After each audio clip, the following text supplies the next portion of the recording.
Welcome to Dr. Mercola's Cellular Wisdom. Stay informed with quick, easy-to-listen summaries of our latest articles, perfect for when you're on the go. No reading required. Subscribe for free at mercola.com for the latest health insights.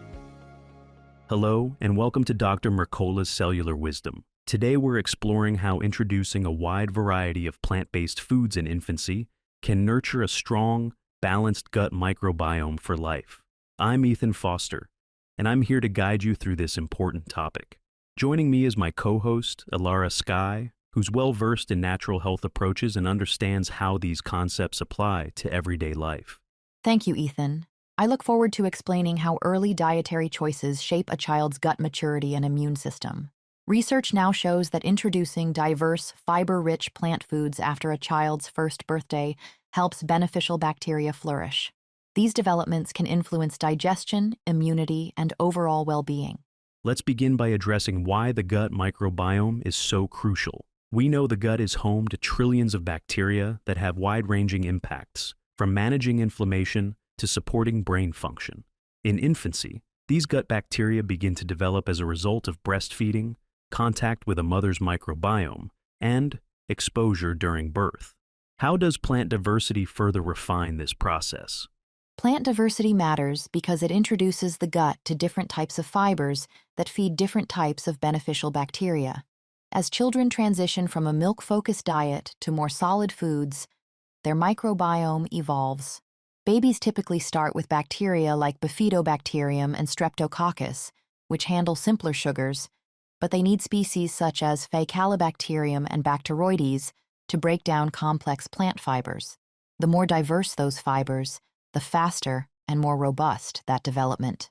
The research you're referring to found that children who consumed a greater variety of plant-based foods between 12 and 18 months had a more mature, adult-like gut by the age of 2. This timing is very important. If a parent misses that window, could it affect their child's health down the line? It could. The studies show that microbiome development has a key window. When a child's gut is exposed to a broad spectrum of fibers and nutrients between 12 and 18 months, it strengthens the gut lining and reduces inflammation. Conversely, children lacking this variety may remain with an underdeveloped or imbalanced microbiome. That imbalance can potentially lead to higher risks for allergies, autoimmune issues, and other chronic conditions as they grow. What about the myth that pricey superfoods are necessary? Many people assume that the only way to improve gut health is through exotic or expensive ingredients. But the research from different countries, like Kenya, Cambodia, and Nicaragua, shows that local staples like millet, bananas, rice, or sorghum work just fine, correct? Exactly. The study found that familiar, locally available staples provide the essential fibers needed for microbiome diversity. They don't have to be specialized superfoods. Each region has its own fiber-rich plants that effectively nourish beneficial bacteria. The key is variety. For parents who prefer simple diets, focusing on a rotation of whole grains, vegetables, fruits, and legumes is typically enough to build a solid microbial foundation. Let's also talk about breastfeeding. We know breast milk supports early bacteria like Bifidobacterium. However, once the weaning process starts, adding diverse solid foods appears to have a more direct impact on gut development. Does this mean that parents should transition slowly, combining the benefits of breast milk with new plant-based foods? Yes. Combining breastfeeding with new solids provides a smooth transition. Human milk oligosaccharides in breast milk feed beneficial bacteria early on, establishing a healthy baseline. Afterward, the introduction of assorted fruits, vegetables, and eventually whole grains fosters the shift toward fiber-degrading species. Though breast milk is ideal, variety in solid foods after 1 year truly drives the gut toward full maturity. There's also a discussion about restrictive diets. Many families deal with allergies or sensitivities and might cut out gluten, dairy, or other major food groups. Research shows that while such exclusions can be medically necessary at times, long-term restrictive diets can lead to reduced beneficial bacteria. How does that tie in with the idea that plant variety is crucial? When diets are heavily restricted, especially without genuine medical reasons, children lose out on a range of fibers and nutrients. That limits the growth of good bacteria and can lead to an overgrowth of opportunistic species. Processed replacement foods are especially problematic because they're often low in fiber and high in additives. Over time, this starves helpful bacteria and may raise inflammation levels in the gut, potentially impacting immune tolerance and overall health. You brought up processed gluten-free and dairy-free products.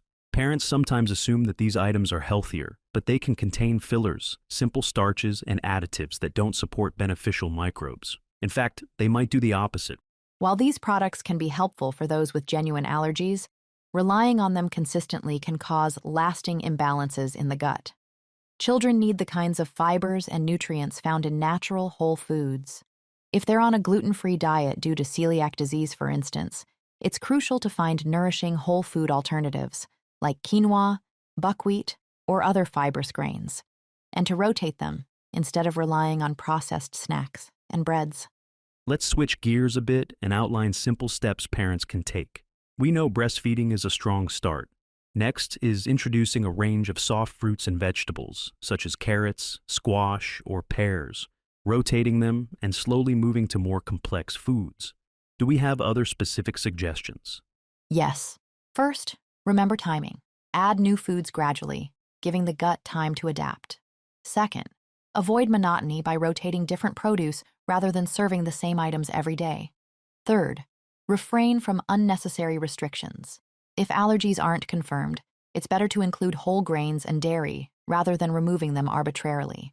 Finally, aim for real, whole foods most of the time. Processed replacement products should be a last resort, especially for children. Now, let's address some common questions parents might have.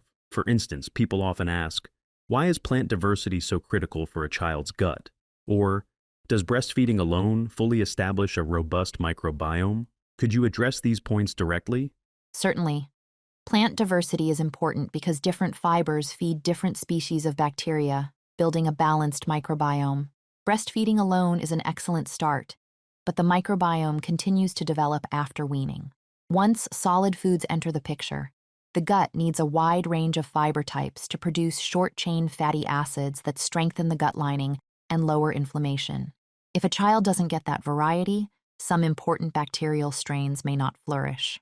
Another question is about timing. When should I start introducing solid foods? The data suggests that around 12 to 18 months is especially important. But what if a parent wants to start as early as 4 to 6 months? How does that factor in? Most pediatric guidelines mention introducing complementary foods somewhere around the 6-month mark, though not all children are ready at exactly the same time. The critical window emphasized in the research focuses on the variety offered between 12 and 18 months. If parents add a wide range of fruits, vegetables, and whole grains during this period, they'll likely help their child's gut microbiome mature more effectively. Let's also tackle the issue of allergies. For families dealing with genuine food allergies, an avoidance strategy might be necessary. However, the research indicates that prolonged restrictions can dampen beneficial bacteria. Are there ways to maintain diversity while still managing allergies? Yes. The approach is to replace allergens with nutritionally rich, real food alternatives. For example, a child with a dairy allergy can still enjoy high-fiber foods such as vegetables, legumes, and fruits. The best practice is to avoid heavily processed substitutes while still ensuring a broad spectrum of safe foods. By focusing on whole, fiber-rich ingredients, families can maintain diversity even if they must avoid certain allergens. Before we wrap up, could you summarize the core steps parents should remember? Let's give them a concise checklist for nurturing their child's microbiome. Of course. First, breastfeed if possible and transition thoughtfully to solids. Second, introduce a variety of whole fruits and vegetables in rotation, ensuring the child experiences multiple fiber sources. Third, avoid restrictive diets unless absolutely necessary. Maintain diversity to feed a range of beneficial bacteria. Fourth, skip processed replacement foods that can disrupt the gut. Finally, introduce new foods gradually to give a child's system time to adjust. That's a clear, practical list. This has been a valuable discussion on how plant variety and careful feeding strategies shape the long-term health of a child's microbiome. We've seen evidence from various cultures and multiple studies that the right dietary practices can nurture a resilient gut. Exactly.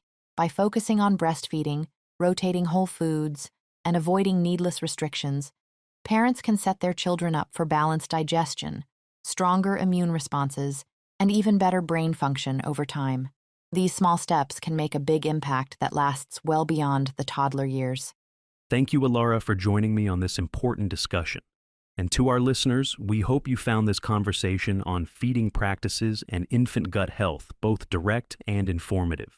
Remember to tune in next time for more insights on Dr. Mercola's cellular wisdom. Until then, I'm Ethan Foster, here with Alara Sky, wishing you the very best in your health journey. Thanks for watching. Subscribe now and click the notification bell so you never miss an update. See you in the next video.